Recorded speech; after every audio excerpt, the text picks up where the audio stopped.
I'll move on to a new point. Dun This dun certification dun method dun is dun dun dun dun dun dun dun dun dun so I won't basically just to go through this very quickly. The first point says that there's no affidavit of the person, so no affidavit. The second point is, or the second note is the press briefing conducted on October 18, so no PSN and affidavit of the person taking the PSN. Number 3 is annexes I and K with marking, so no affidavit of recorder and no PSN and affidavit.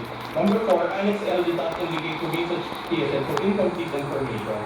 Number 5, the affidavit of Juan Patria Morales, so no USB.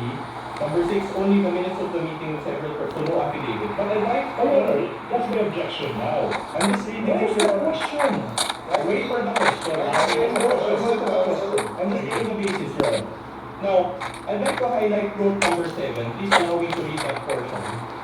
Or at least the latter portion thereof. It says there, in the instant complaint, only the NBI executed an affidavit, and there was no participation on the part of the offended parties. As it appears, NBI is not the offended party for the crime of wavelengths. My question is this. So based on note number 7, according to the